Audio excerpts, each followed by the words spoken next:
What if I told you we knew the origins of the shadow animatronics all along? The minigames of FNAF 4 told us everything we needed to know.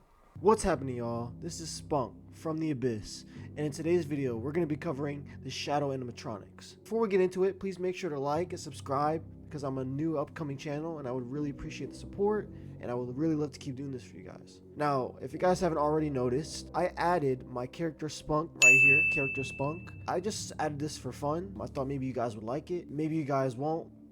Who knows? Let me know in the comments down below if you want to continue to see my character Spunk in the left corner of my videos. I just thought it would be something neat and different, and I like my character, so I just wanted to show him off a little bit. So yeah, here he is. Let me know what you guys think. But now, let's get into the video. Now, all the animatronics we know of in FNAF at this current moment in 2026, we have Shadow Freddy, RWQ/Shadow Bonnie, we have Shadow BB, Shadow Cupcake, Shadow Puppet, XOR/Shadow DD, and last but not least, Shadow Mangle. Now in today's video, we're only going to be covering the main two, which is Shadow Freddy and Shadow Bonnie, because while I do have explanations for the rest of the shadows, I feel like the main two that I want to go over and that are most important to this theory is Shadow Freddy and Shadow Bonnie. So we're going to be covering those specific two in this video. You see, the one thing we know about the crying child in FNAF is that he is terrified of the animatronics. Every time we see him in the FNAF 4 minigames, he is crying, which is why we named him the Crying Child, aka Bite Victim as we like to call him nowadays in the theorist community. He is constantly being picked on by his brother, and his parent figures are nowhere to be found, aka William and Afton wife. They were pretty horrible, awful parents and were never around to watch CC.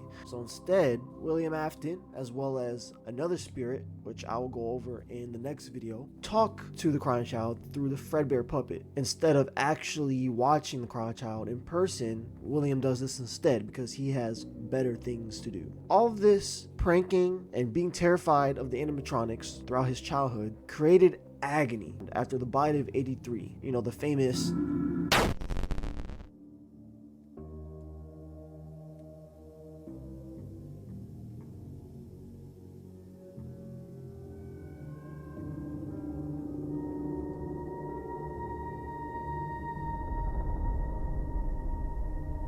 Was that the bite of 87?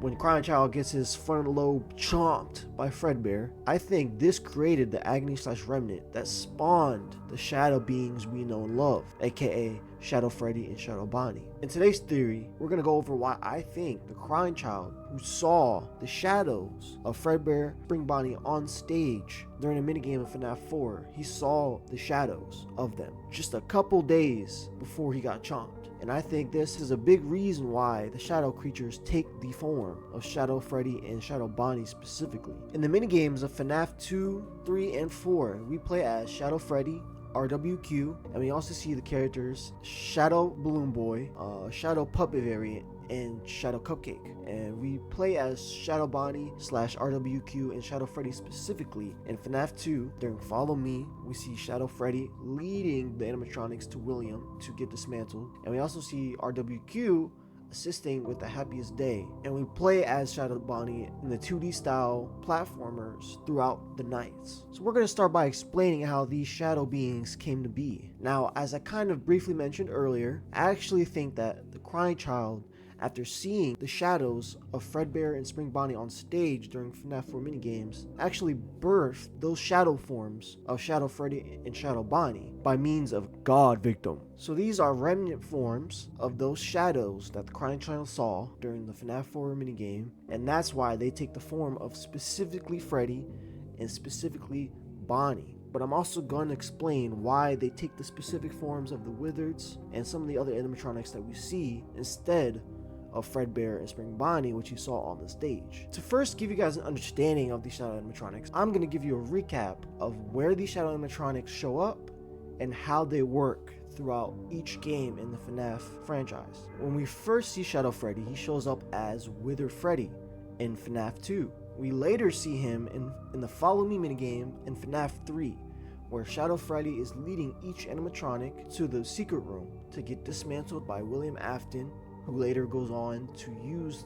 their remnants melted down to create the fun times. At least we theorize anyway. It's pretty well known that he melts them down, the souls, into remnant juice and puts them into the funtime animatronics, which is why they act so fidgety, because the properties of remnant. But that's neither here nor there.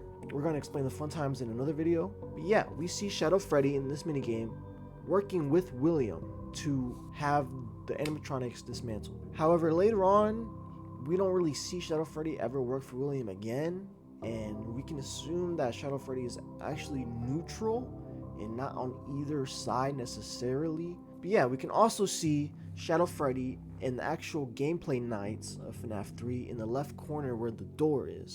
And we know this is Shadow Freddy, not Golden Freddy, because if you actually mess with the brightness a little bit in the gameplay, it reveals his iconic purple color, which proves that that is actually Shadow Freddy, not Golden Freddy. After this, we later see Shadow Freddy as Nightmare in FNAF 4. Now we know Nightmare is Shadow Freddy because in the files, that's what he is named, Shadow Freddy. And he also is linked to the bite victim because of obvious reasons. I mean, just the fact that he has flesh or some type of hardened innards, specifically around the mouth, and a brain, which we know the bite victim got chomped in the head by Fredbear, so this would make sense as to why there's a brain there and, you know, other parts inside. And this is specifically shown to us by means of Nightmare being see-through.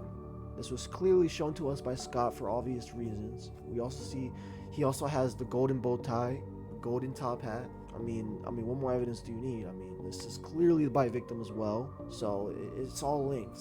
It's all bite victim. So yeah, Nightmare shows up in FNAF 4. Now, in today's video, we're not going to be covering Nightmare Fredbear, which is the more hardened version of Nightmare. They're just the same thing. One is Cassidy, one is bite victim. Like I said, I'm going to go over that in another video. We later see Nightmare in Ultimate Custom Night, which is the last time we actually physically see Shadow Freddy. And Nightmare in UCN has lines such as, "You will not be spared. You will not be saved. The shadow fears me. I am your wickedness made of flesh.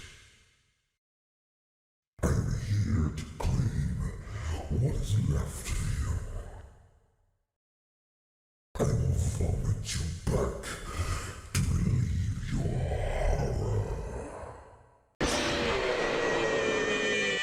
now we're going to go over Shadow Bonnie and when RWQ shows up throughout FNAF. So Shadow Bonnie's canon name is RWQ FSF ASXC. RWQ mainly shows up in the FNAF 3 minigames, assisting the crying child to get his happiest day. While we play as him, we also go past the stage of Fredbear and Spring Bonnie, and we can glitch through the walls and stuff as RWQ. Further supporting my theory that Fredbear and Spring Bonnie are directly the reason why the shadows exist. We enter these minigames throughout FNAF 3 by doing secret things throughout the gameplay of each night. You know, the clicking the tiles in the office, such and such. You guys know what I'm talking about. Shadow Bonnie does things similar to what the animatronics in the minigames of FNAF 2 do, with giving cake, collecting various things, you know, balloons, for the crying child in his happiest day. After this, we see RWQ again in Ultimate Custom Night.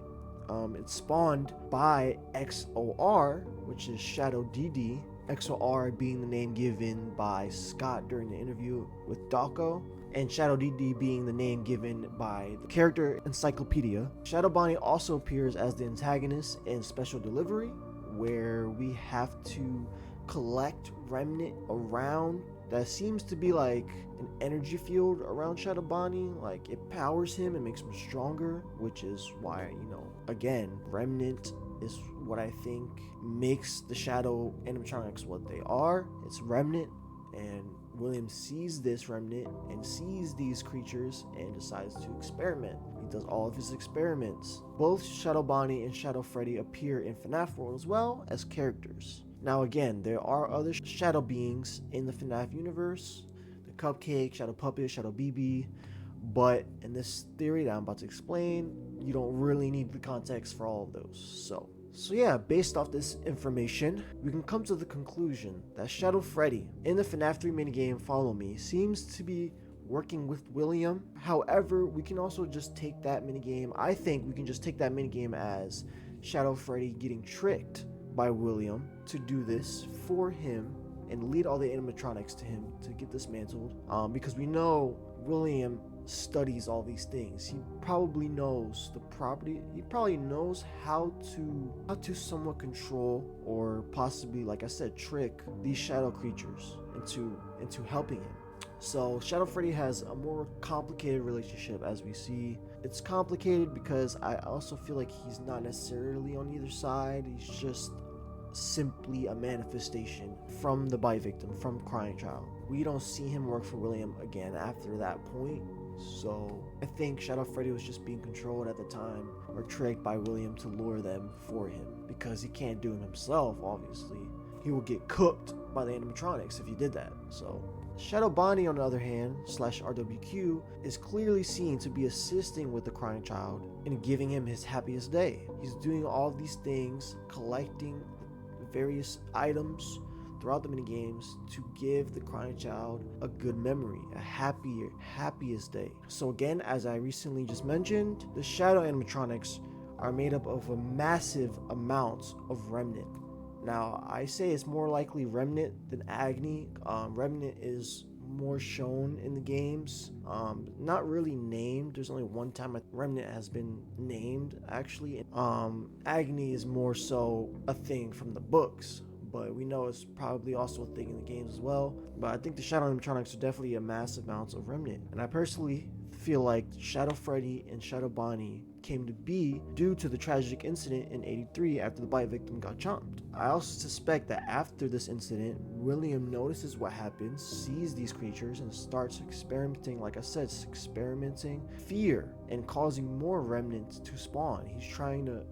It's always William trying to recreate something. This is also a recurring thing from the books. William is constantly trying to recreate things that he sees because he's already intrigued with these things. So when he sees it, of course, he's going to experiment further and try to recreate these things, which is why I think he later goes on to experiment with fear specifically, because we know Crying Child's fear caused these remnant beings to manifest after the bite.